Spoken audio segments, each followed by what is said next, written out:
Hello and welcome to the OLM Dev Working Group. Today is Thursday, June 30th.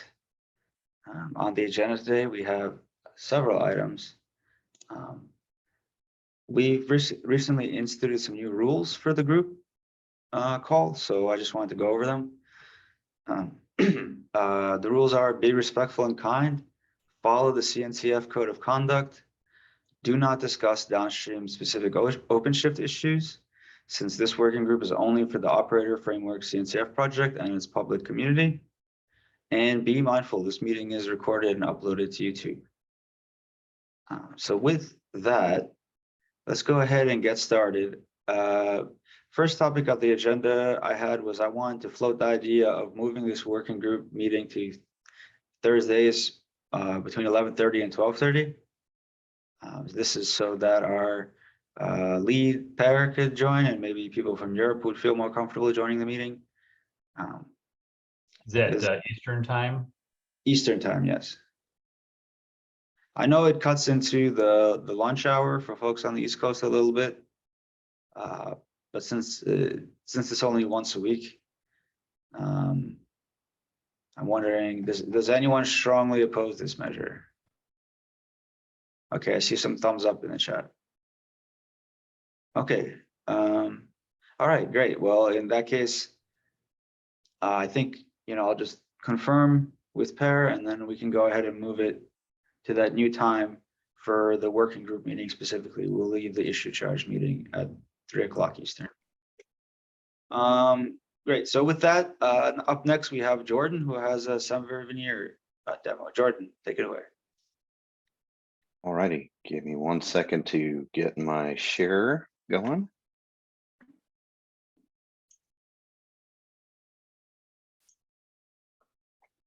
Can you all hear me all right? Yep. All right, beautiful. All right. So in previous meetings, we've done some talking about how file-based catalogs are the next big thing, and how they've been coming around for a while. We recognize that some of the details regarding dealing with file-based catalogs can be challenging or complex. And as a result, we've been floating the idea of what we're calling veneers to allow operator authors the ability to have an easier handle on some of the basic operations that they're going to need to perform with regards to the file-based catalogs, or FBCs, which is, I'll slip back and forth between those two terms, hopefully not losing anyone. So along those lines, we've proposed a couple. We've talked in the past about the idea of the basic veneer, which is kind of a FBC light.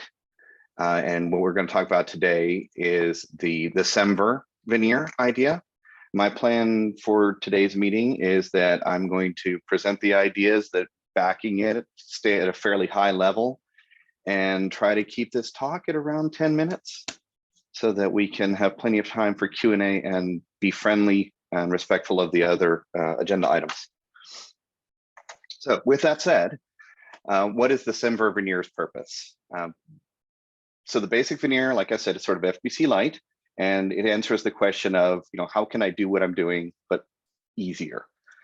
And then what we have for the Semver veneer, the question we're trying to answer here is, how can I make maintenance and channel promotion and channel organization a simpler operation for operator authors, especially over time as things scale?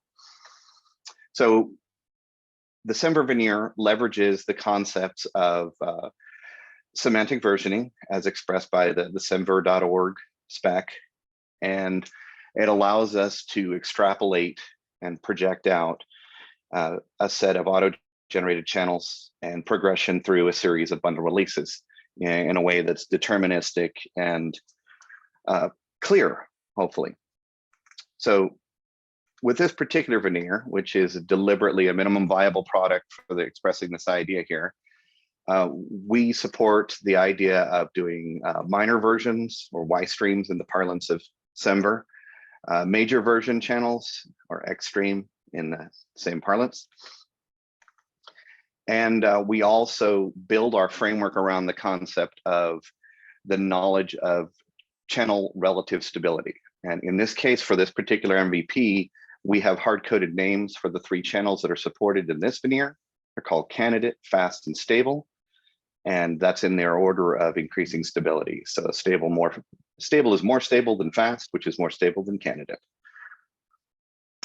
The schema that we have for this particular veneer defines 2 attributes which allow the API and the CLI wrapped around it to understand what it needs to generate in terms of output. They're very straightforward. It's pretty much just the minor channels or major channel flags, and they can be set to true or false. For this implementation, if neither are set, then minor is assumed. So with that being said, let's take a look at this brief example that we have here, which defines the schema for this particular veneer, has the 2 flags we discussed. And then for the 3 channels that are listed in this veneer, it provides only the bundle image reference. So this gives a very terse, compact form where it's very trivial to understand which are the contributors to each channel. And though this one is nicely ordered, it doesn't have to be that case. We'll walk it with Semver regardless.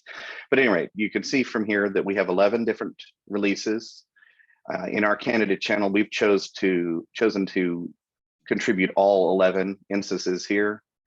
Then we have a fast, which is sort of our early adopter track. We have only 5 releases in there, and then we have stable, which has only the single release. So this is meant to model the idea of, we have everything for our internal testing maybe, and then we have our early adopter track, and then we have our public releases. Really cool.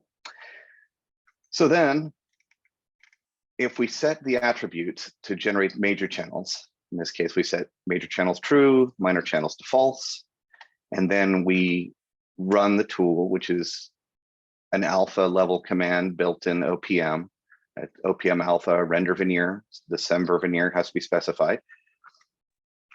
Then we generate out a channel list here.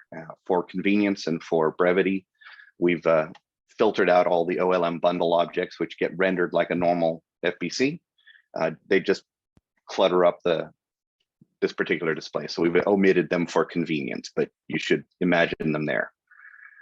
In this case, what we've done is we have generated a package for the operator that was specified there. And we set a channel default, which I'll get back to in just a second. And then we've generated a series of channels here.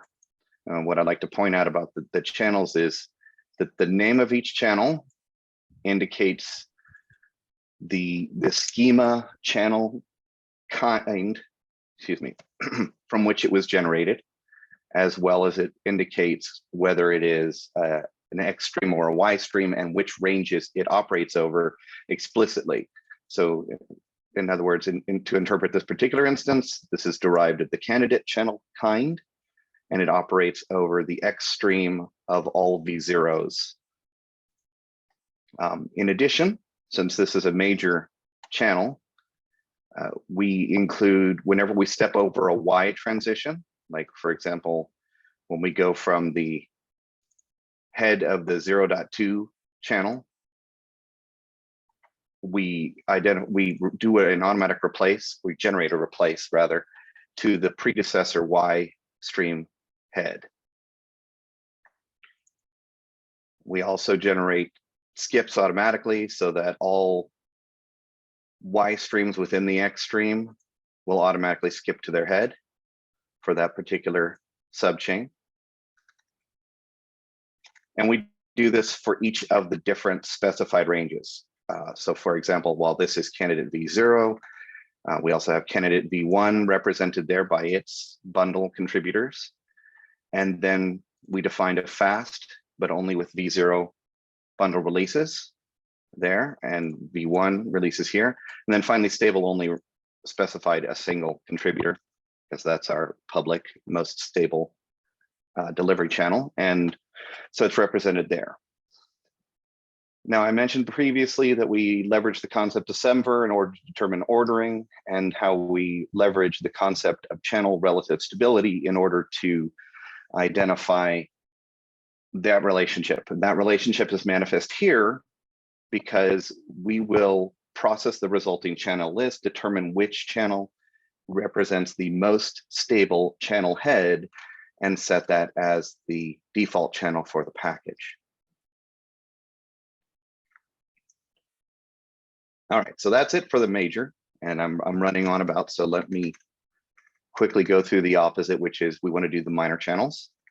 It's very similar to the major, only in this case, we've set minor to true and major to false.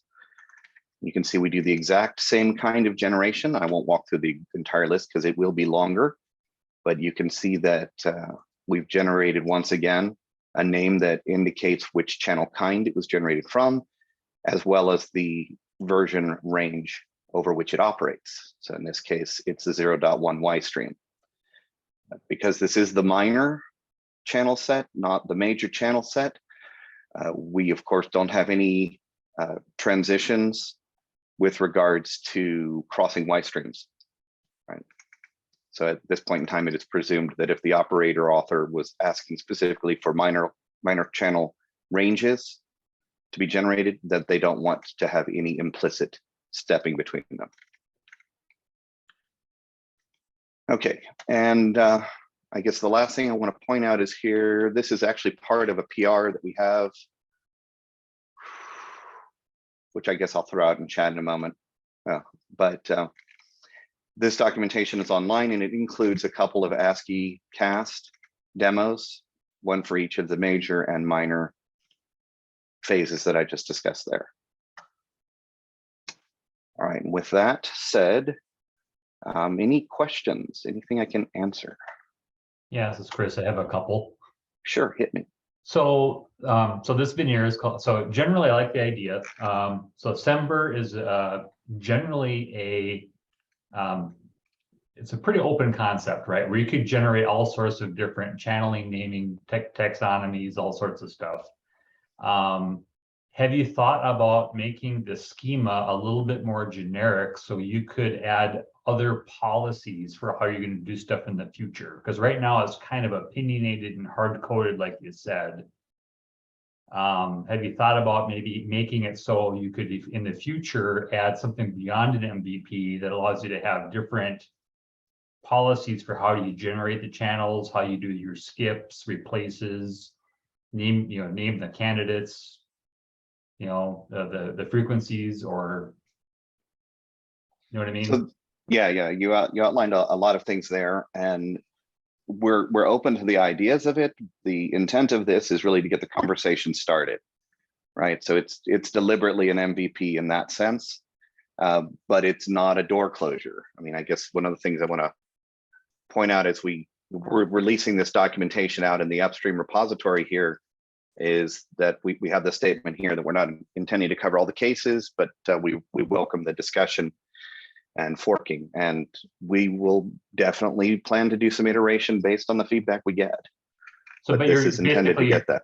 So you're kind of treating this like a prototype, and so you'll be able to change the OLM.SEMVer schema, break it, and things like that, or are you planning on having that schema only change in compatible ways? I'm not sure I can answer all of that. The intent right now is to debut the SEMVer veneer so that we can understand how completely it covers the use cases that operator authors are needing. And based on that, based on that feedback, we'll discuss and internalize and figure out what actions we need to take of it afterwards. Yeah, so how do you want feedback then for that? I had provided some feedback in the original PR, which is probably too much feedback. So it got ignored, which is fine. So how do you guys want feedback? Because I have, so at IBM, we have a whole different channel taxonomy and how we do it. We only have stable channels. We only do major.minor. We've got one that does major. And we have a slightly different taxonomy and how we do our upgrades. I can answer this if Please, Lance. Yeah. So, yeah, my team specifically works with the operator ecosystem. So we'll be reporting back a lot of this feedback in terms of,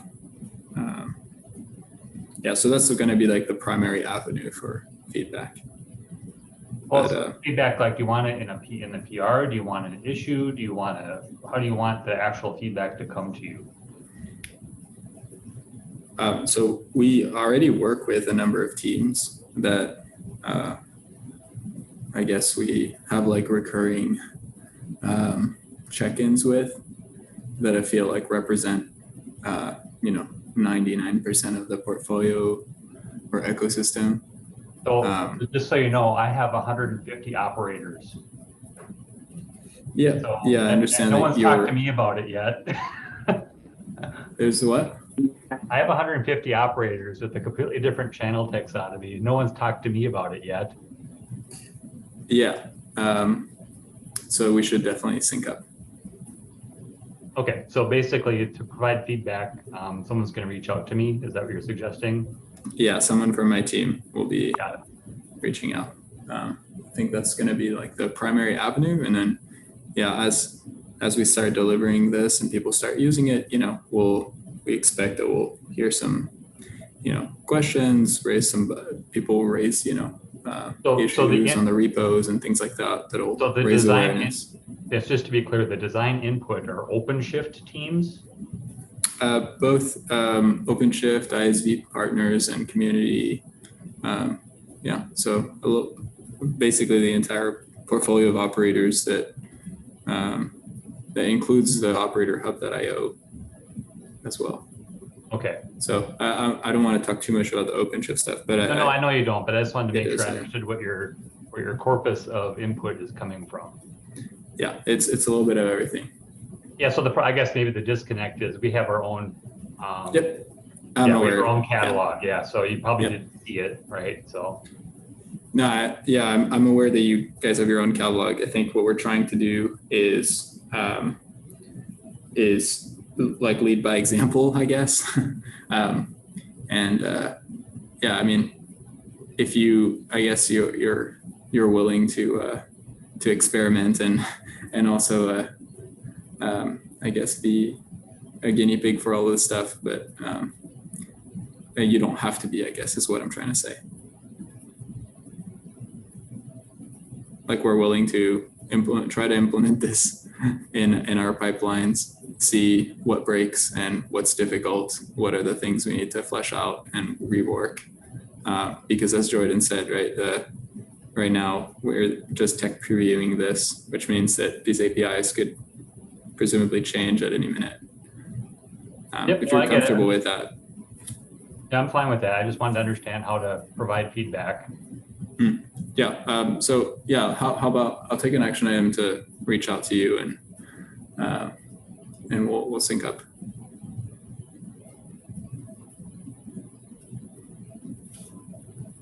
Thank you, Lance. Were there any other questions?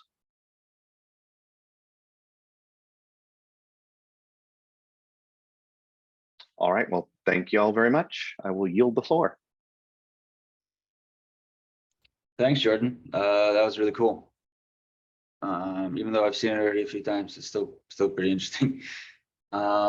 So let's go to the next topic. So we have quite a few more topics. So Chris, looks like you have the next one, but let's be mindful of the two topics that we have as well. After yours. Yeah, I think mine will be quick. Yeah, last time we talked 2 weeks ago, I just wanted to get, as we're developing our operators, I'm mindful of the next gen APIs that are coming, right? So I've been watching RuckPack really closely. I'm waiting for Deppy to kind of mature a little bit and get more work there. And so and we've got the straw man that Evan had written a while ago, and then we've got the how to OLM document that Nick had written quite a while ago, and those are super helpful.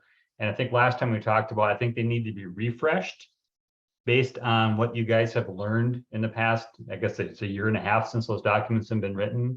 I'm just wondering if anything has happened there yet. I would like to see how, because my company and my customers are really scared of the descoped operator thought. Everybody is trying to leverage large clusters and host different lines of business on those clusters with all sorts of mixed and matched things. And we understand the issues with designing APIs and webhooks and things like that, because those are singletons in nature. There's other technologies, KCP, and that can kind of help with some of that, which we're looking at. I just wanted to find out, if you guys had a little bit more of a roadmap on how those customers that are looking for multi-tenancy and large shared clusters can migrate to the descoped pattern. The documentation has some of those things outlined, but it never really completed that thought. It seems like that needs to be thought out before you can plod down the line of an architecture by having that figured out. I know there's a Nick, it was Evan, basically talked about how do you migrate, but the migrate was really all about, all namespaces scope to cluster to descoped, and then a single operator instance to descoped, and how do we deal with those other things? Has anybody thought about that yet? I know we talked about it last time, and someone said that they would probably should do that. Yes, I mean, we've definitely thought about it, and we've been thinking about it on our team for the whole time that we've been trying to develop these new APIs. I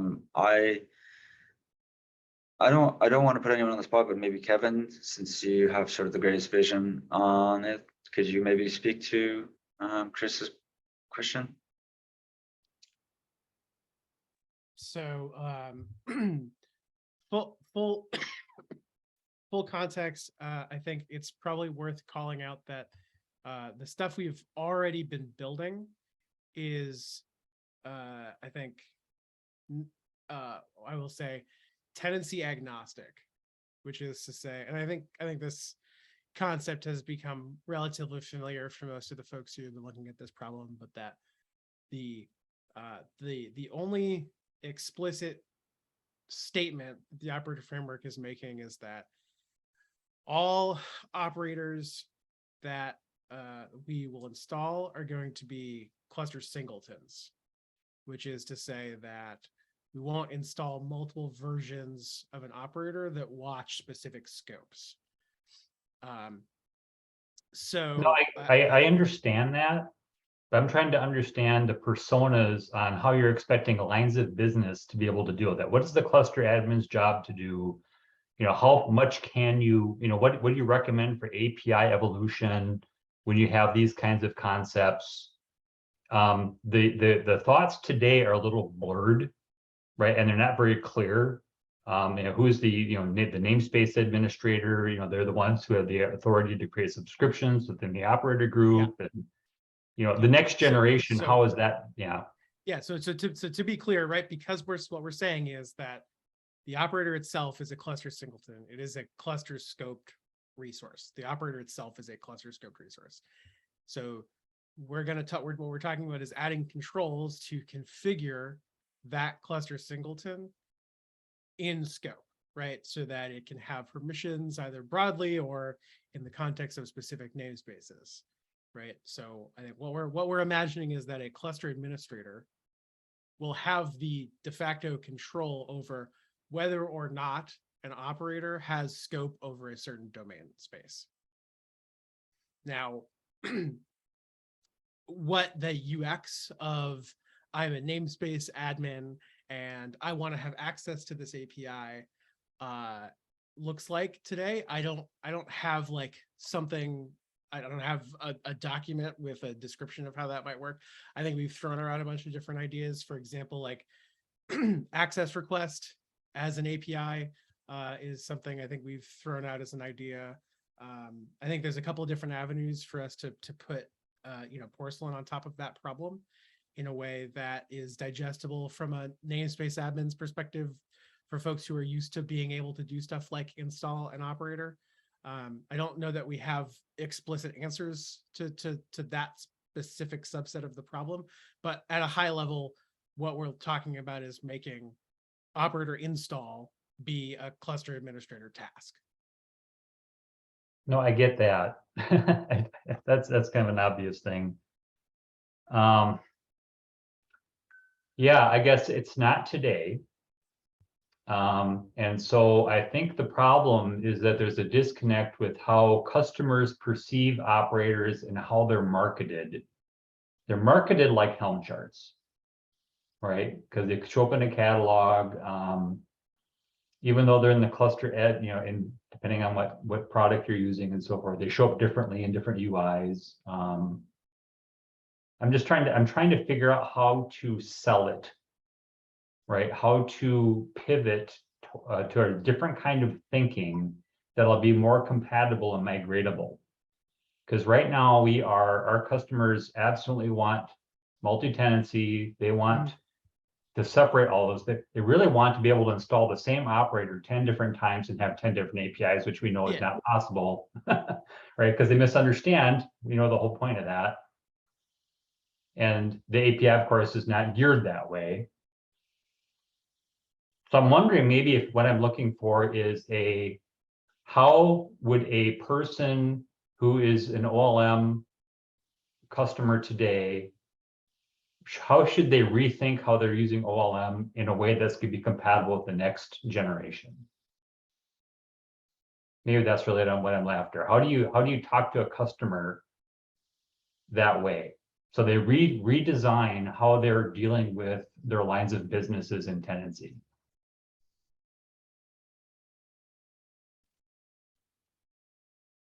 I'm sure you guys have a similar problem with your own products and customers. What I would say is that I think that the tenancy model that we're talking about is something that is probably not going to be a simple change across the ecosystem. And when I say that, I am not just talking about that in the context of OLM or the operator framework. I think we're looking broadly at the space of Kubernetes and the multi-tenancy domain, right? Like there's a lot of other projects that are thinking about very, very similar problems. I'm not sure if you're familiar with KCP. Yep. But it's actually dealing with a very similar problem at a broader scope. And I think what we're imagining with a lot of these new APIs is that this ecosystem is going to fit in that broader context. So I don't know that I'm the right person to necessarily tell you how you're going to talk to your customers today who are expecting a very specific experience. But I would say that I think this is probably a broader context than maybe this call has the right people for. Yeah, that's okay. I just wanted to make sure that you guys didn't already have something in the works that you could dump out in a document, or if you had already thought about this. Yeah, I think probably this group of people is probably not the right set of folks to answer that question, unfortunately. All right, so can you hook me up with the right people? Or do you know who they would be? Why don't you reach out to me on Slack and we'll try to get a conversation going. Got it. Okay. I think that's really all I had, Dan. All right. Cool. Thanks for that, Chris. Moving on, we have Lance has a topic on Stack Overflow. Hey, so yeah, just really quickly, I just wanted to float the idea around possibly creating like an OLM tag in Stack Overflow. I don't actually have enough reputation points to do that myself. I just wanted to see if anyone first had interest in like maintaining like a Stack Overflow community. I feel like we get a lot of recurring questions that we could probably answer there. And I feel like as a developer, it's like sort of the first place I would go. I know we have like Slack and all that. It's just like not really great for looking up questions, I guess, that you've already asked. So if y'all think it's a good idea, then I can reach out to some people to try and create like a tag, and then we can kind of backfill that with some of the popular questions that we get on a regular basis, and start building that out. Because there's no OLM tag today. There is an SDK one,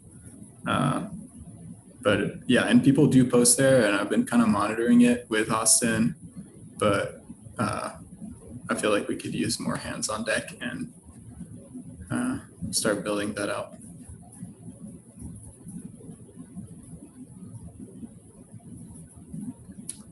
Okay, so looking, yeah, I just saw that. Cool. All right. Hey, Lance. So I'm all for this idea. I think that's awesome. I was wondering if I had like one suggestion, or I guess idea to float by you. What if we had some kind of meeting where we did this as a group and just kind of like groomed the existing questions in Stack Overflow just to kind of get started? Because I could imagine a like resounding yes, I want to do this thing from like all of us. But in terms of going about it, it might be kind of complex or not intuitive at first. So I could see like an initial like, here's how to Stack Overflow and here's how to answer the questions, or here are the questions that we have, let's try to answer them together, kind of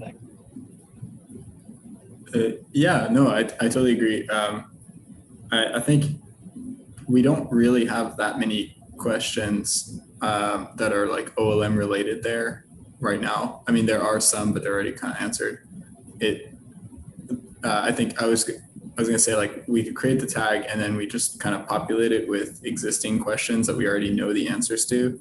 So it would just be like, you know, everyone kind of, if you want to build your reputation, I guess, on Stack Overflow, I don't know, it just self-incentive. If you just like encounter a question on Slack and you get an answer, you could just go and post it on Stack Overflow and answer it yourself, or just post it, or Yeah, you know what I mean? That sounds good. It might also be worth it to, if we want to go down like the Stack Overflow community, to start directing our questions that we do receive either in the upstream to like, hey, go post a question on Stack Overflow. Yeah, if we want to that would be great. That direction. Yeah, that's start doing that. That's a great idea. Yeah, cool. Okay, that's awesome. I'm happy to hear everyone's on board. I can kind of take I'll take an action item to just get that started. Thanks, folks. Yeah, thanks, Lance. Do we get a lot of questions on Stack Overflow? I haven't heard of. I mean, I don't know, I guess.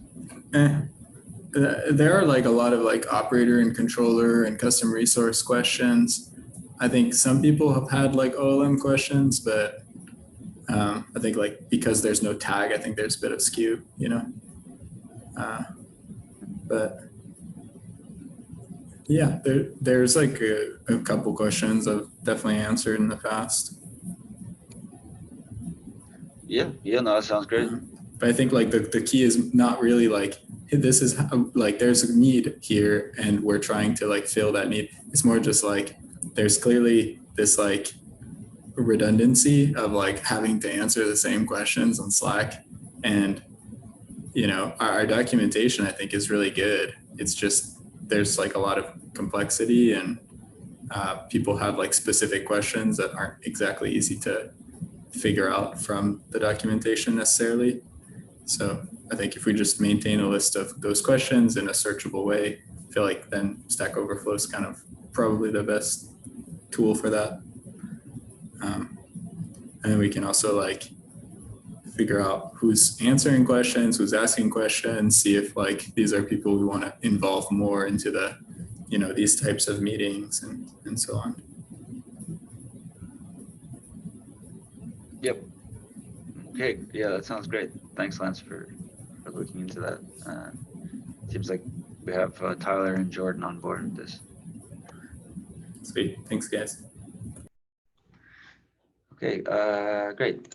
Thanks for that, Lance. Next topic is from Bryce Palmer. Bryce, would you like to go ahead?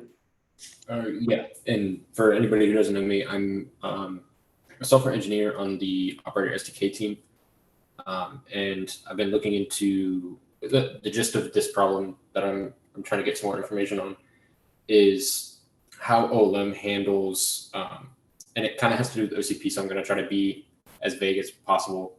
But there's the OCP proxy API for setting cluster-wide proxies, and I was wondering if OLM manages when a catalog source is created, the catalog pod, the pod that's created for that catalog, does it adhere to that proxy API?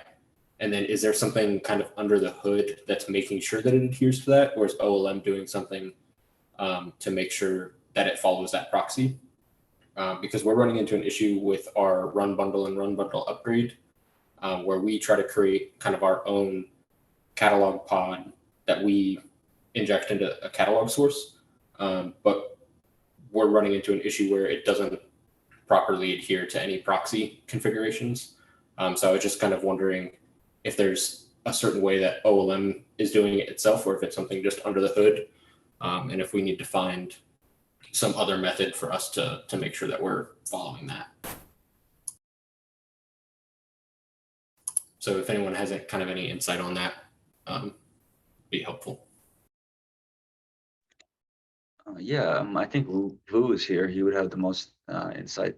But to your question, I think the answer is no. OLM doesn't inject any kind of proxy configuration into the catalog source pod, and it never did. It has some features around proxies for operators themselves, if they define proxy variables on the CSV. But I guess it's if it's a global proxy setting, it's something under the hood, and it might be. Yeah, it might be conflicting with what you're trying to do. It might be a new thing that they added.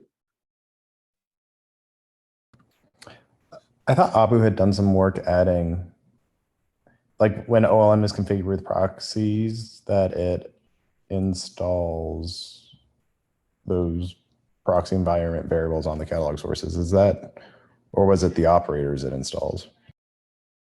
I thought it was on the catalog. From what I could tell, it installs, it does the proxy environment variables like HTTP proxy, HTTPS, and no proxy on the actual operator pods that are created itself. It injects those in there. But what we're wondering about is what Kevin is mentioning is the proxy environment variables like being put onto the catalog pod for the catalog source, which is where we're running into an issue. Yeah, like from my knowledge of the pod that we generate from catalog sources, I didn't see off memory anything related to proxies there.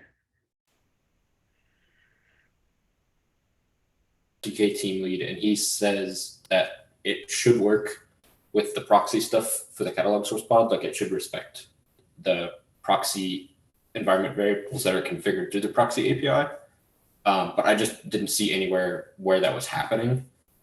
So I was trying to get an understanding of how it's happening with OLM so that I could better understand how to do it on our end with run bundle and run bundle upgrade. But if it's something that's just kind of under the hood, then I can, keep going about figuring out a way that we need to implement it ourselves. Yeah, I don't think there's anything under the hood there. I could send you to the exact spot where we create the catalog pod. I thought you guys had like a layer, like a year and a half ago. I thought you guys added a layer like in the Polar, right? To be able to talk to a plugin that allow you to use like the underlying Creo engine to be able to talk to the underlying registries, which would therefore honor the proxies.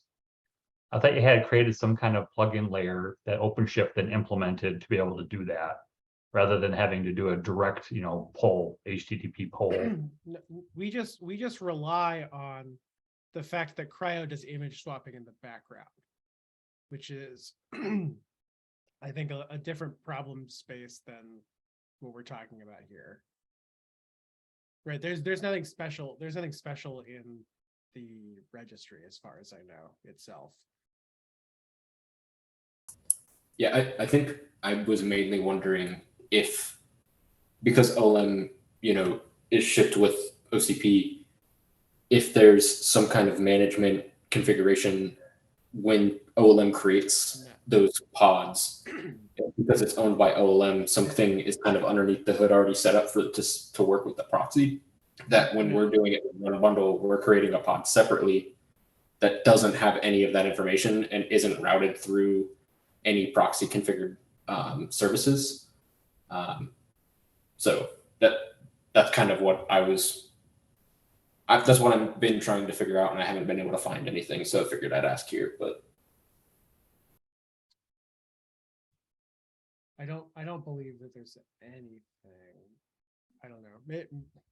Yeah, maybe Vu would know. We could ask him, but as far as I know, there's nothing special. Like I'm looking at the pod method right now.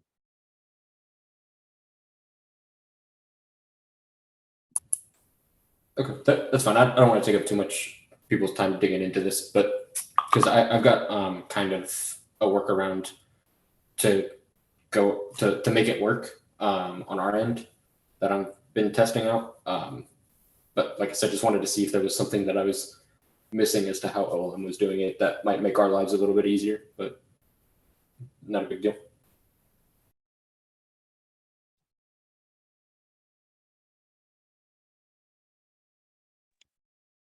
Okay, yeah. Hope we were helpful there, Bryce. Yep, I appreciate everyone's time on that. Thank you. Okay, great. So it looks like that comes to the end of our agenda. Is there anything else anyone wanted to discuss today? If not, then we can go ahead and adjourn the meeting. Thank you everyone for attending and participating. A lot of information today. And we'll see everyone next week. And I will confirm checking the time, changing the time. So we might meet at that different time next working group. Thanks, everyone. Thanks, Dan.